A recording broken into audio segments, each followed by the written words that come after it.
Okay, everybody. Well, welcome to our lesson today. It's my pleasure to present the lesson to you. My name is Alastair, and here is our lesson for today. It's called Mastering Conditional Sentences. So we're going to look at conditionals today in our conference lesson. So let's get started and bring up our agenda for today. So we're going to look at an introduction to conditional sentences, and then we shall have a look at the zero and first conditionals, after which we will look at the second and third conditionals, before finally looking at mixed conditionals and coordinating conjunctions, those words that glue the conditionals together. Okay. Well, our introduction to conditional sentences. Conditional sentences are sentences that express the degree of probability that something will, might, or could happen or could have happened. So, conditional sentences are sentences that express the degree of probability that something will, might, or could happen or could have happened. Here are some examples of some different conditional sentences. Number 1, if we lived in Spain, we could sunbathe all day long. If we lived in Spain, we could sunbathe all day long. Number 2, when water reaches 100 degrees centigrade, it boils. You can see that each sentence has three parts. The conditional clause, e.g., if we lived in Spain. The consequence clause, e.g., we could sunbathe all day long.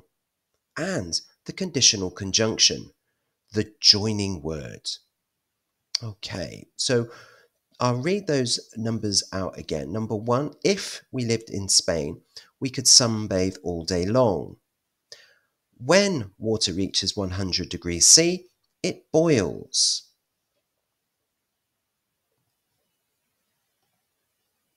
We can also reverse the order of a conditional sentence so that the consequence comes first.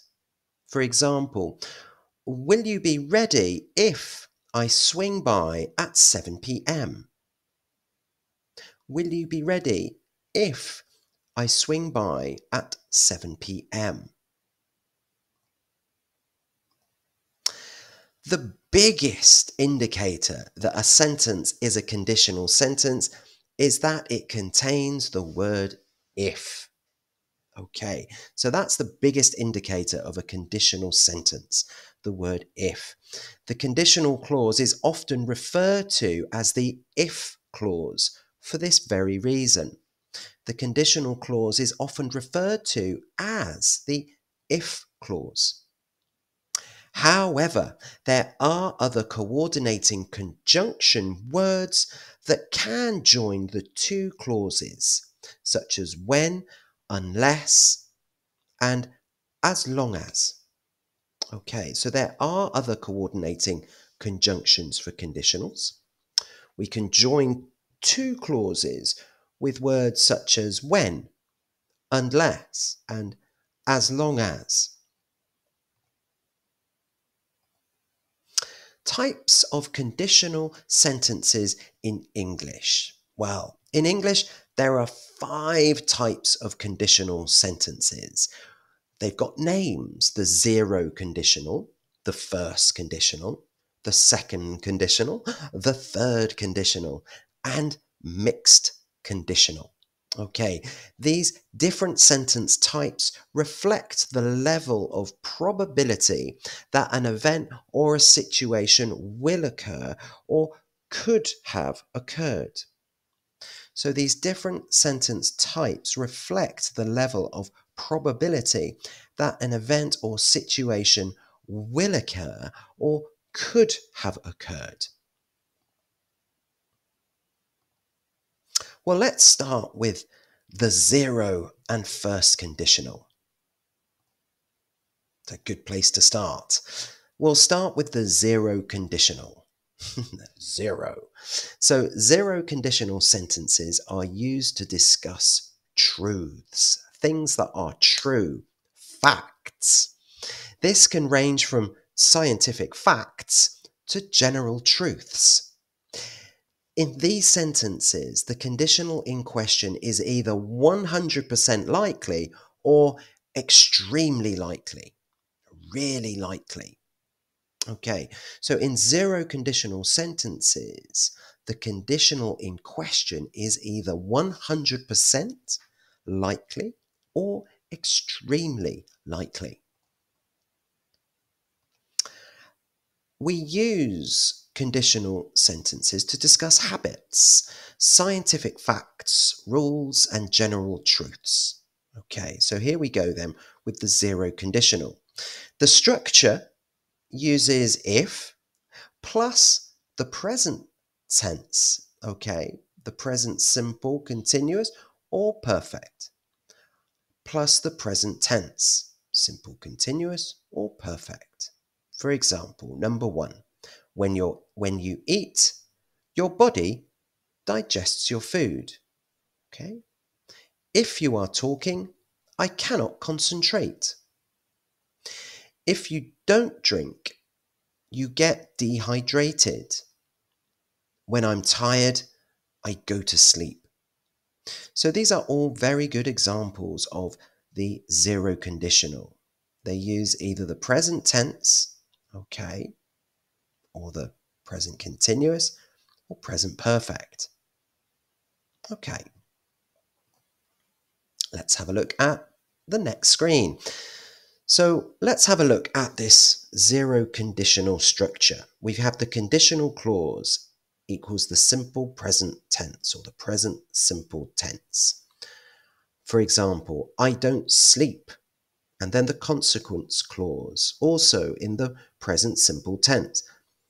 I'm cranky. I don't sleep. I'm cranky. Well, if I don't sleep, I'm cranky. We need that word if. Okay. Well, let's continue now with the first conditional.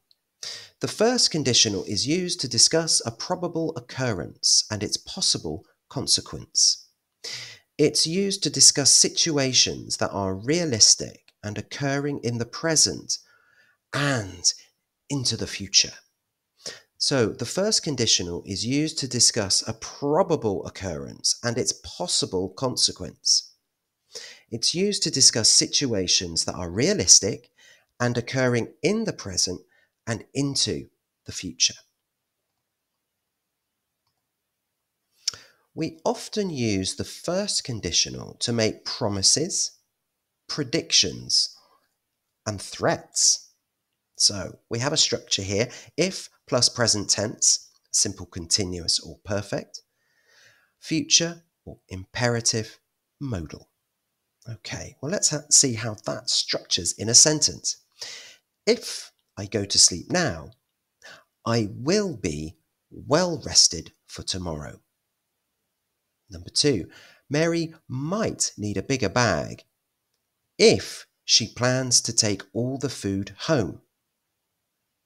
Okay, let's read out those two examples again. If I go to sleep now, I will be well rested for tomorrow. Number two, Mary might need a bigger bag if she plans to take all that food home. So again, let's have a look at that conditional in a table structure. So the first part, conditional clause, well, the simple present tense. The example, if I eat too much sugar. And then the consequence clause as well. Now this is in the future simple tense. I will get cavities. If I eat too much sugar, I will get cavities. This is probable.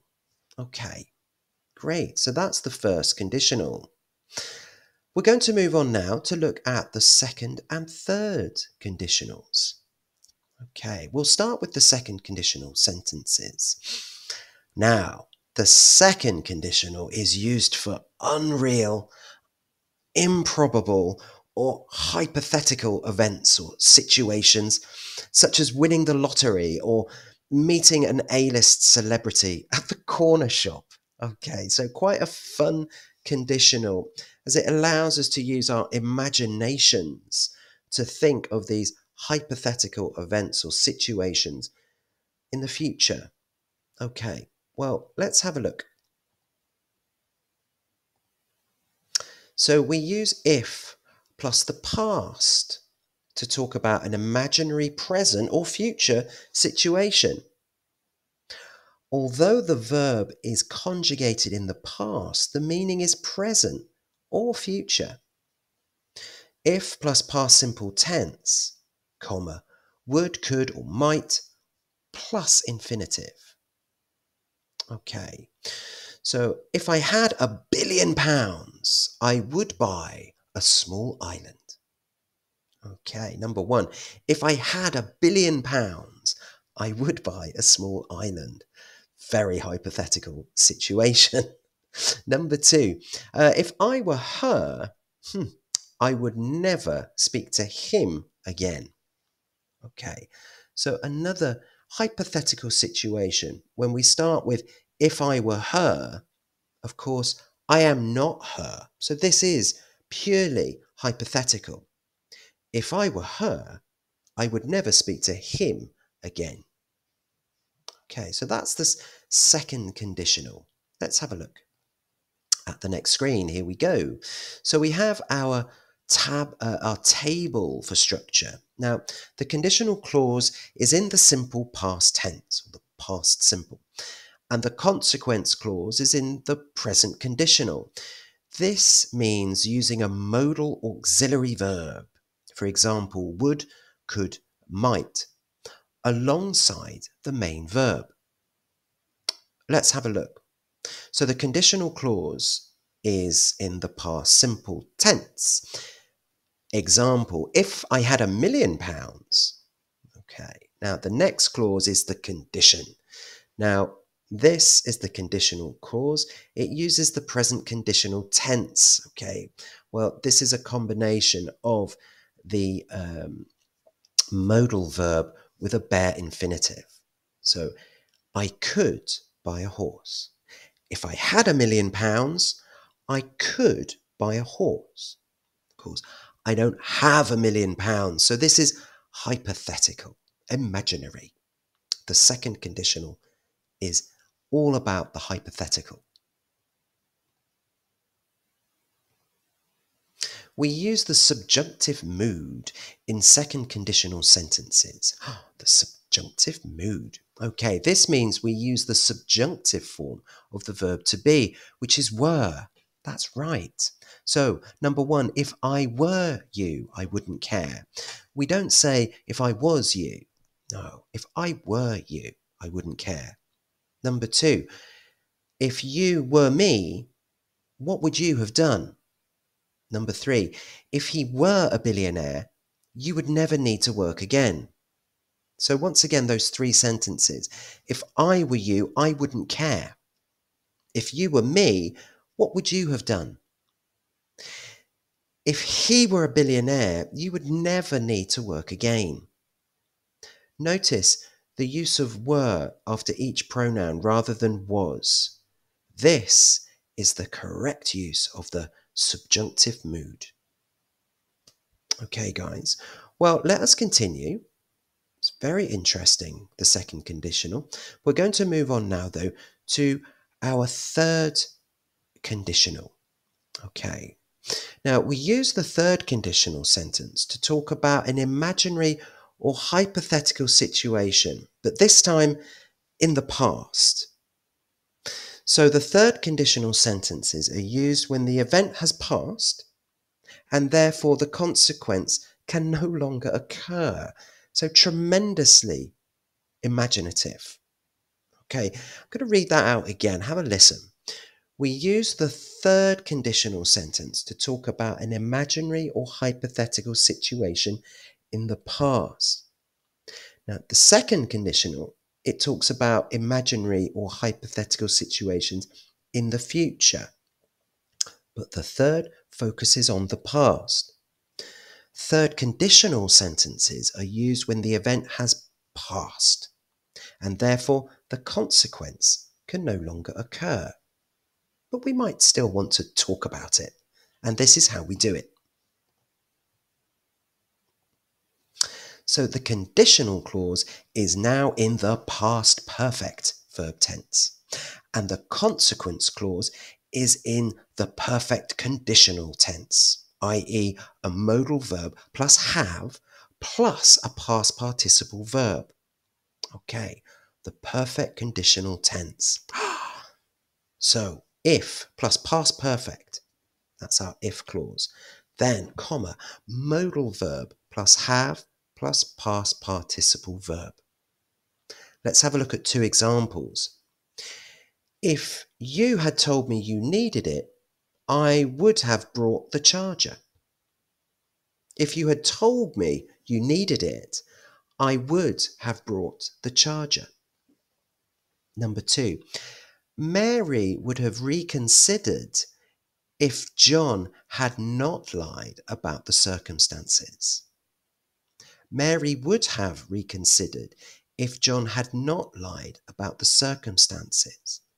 So we're thinking about the past. We're thinking about something that would or could have happened if something else had happened. It's a lot, isn't it? Okay, well, let's have a look at another screen to help explain the third conditional. So we've got the conditional clause. This is in the past perfect tense. So if you had told me you liked the cake. Okay, then we've got the consequence clause, the perfect conditional tense.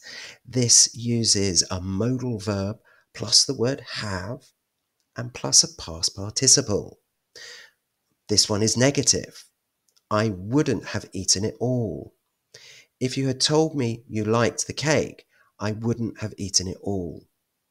Okay, and yes, of course, guys, I will send anyone who wishes the lesson afterwards. As Mathilde has said, if you want to wait when I stop recording, you can put your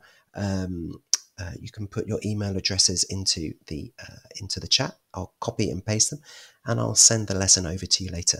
Okay, well, I'm going to repeat this then. So the conditional clause in the past perfect tense, if you had told me you liked the cake. The consequence clause in the perfect conditional tense, I wouldn't have eaten it all. If you had told me you liked the cake, I wouldn't have eaten it all. But you didn't. So I did. There we go. Okay, well, let's continue. We've got more to look at for today. So we're going to think about those mixed conditionals and the coordinating conjunctions that we use. Okay, here we go. So mixed conditional sentences. There are instances where conditional sentences are mixed. Okay, although this is not very common. For example, if I had learned to speak French as a child, I would be a French speaker today. Okay, this is different from a third conditional sentence because although it has a conditional clause in the past perfect tense, if I had learned to speak French, the consequence clause is in the present conditional tense and not the past. I would be a French speaker today, not I would have been. That wouldn't make sense. Okay, so we can mix conditionals. Of course we can. Let me read out that example again. If I had learned to speak French as a child, I would be a French speaker today. Now, we've got this word unless. Okay, so conditional clauses can begin with the word unless. Unless means something similar to if not or except if. Okay, let's look at an example. Unless I phone you, you can assume the train's on time. If I do not phone you, except if I phone you.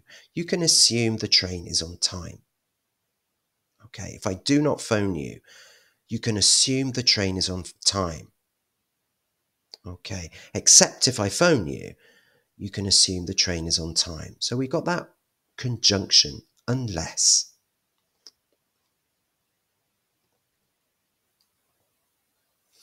We've also got had you, had with inversion.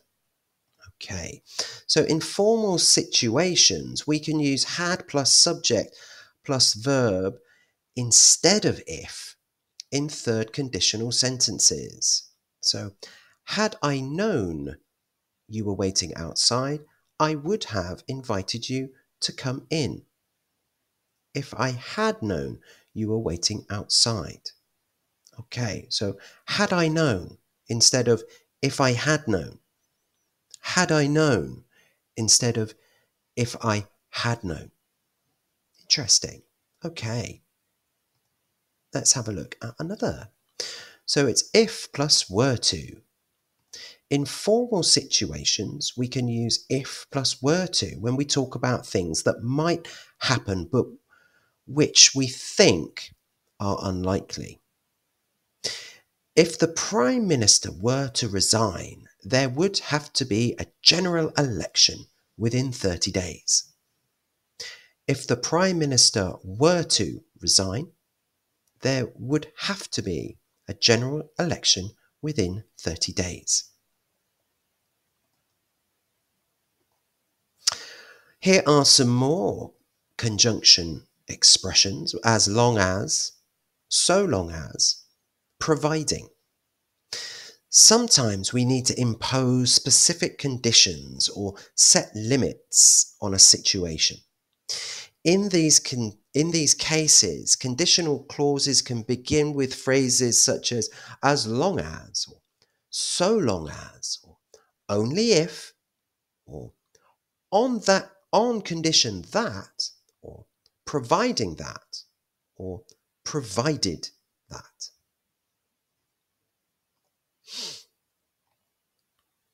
So let's have a look at some examples in sentences. So as long as is more common in speaking. Talking to a group of children, for example. You can play in the living room as long as you don't make a mess. Okay, this creates a condition. So long as a tiger stands still, it is invisible in the jungle. Okay. Well, we have an overall summary for you guys for today's conditional lesson. So here it is. Number one, conditional sentences are sentences that express the degree of probability that something will, might, or could have happened, or could happen. When the conditional clause comes first in a sentence, separate the two clauses with a comma. So conditional sentences are sentences that express the degree of probability that something will, might, or could happen, or could have happened. Or number two, when the conditional clause comes first in a sentence, separate the two clauses with a comma. Okay, guys, well, let's have a look at our third conclusion. So conditional sentences have three components: the conditional clause, aka the if clause, aka the if clause, the consequence clause, aka the main clause, and the conditional conjunction, the word if, when, for example. Okay, so conditional sentences have three components: the conditional clause, the consequence clause, and the conditional conjunction, aka also known as.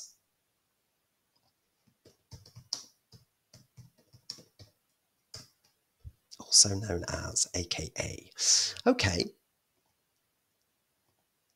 Well, there we go, guys. We've come to the end of our lesson today. Thank you ever so much for attending and participating in the lesson today. It's been great to share the lesson with you. So thank you very much for watching from myself and for the rest of the Cercle de Langues team. Okay, great. Bye-bye.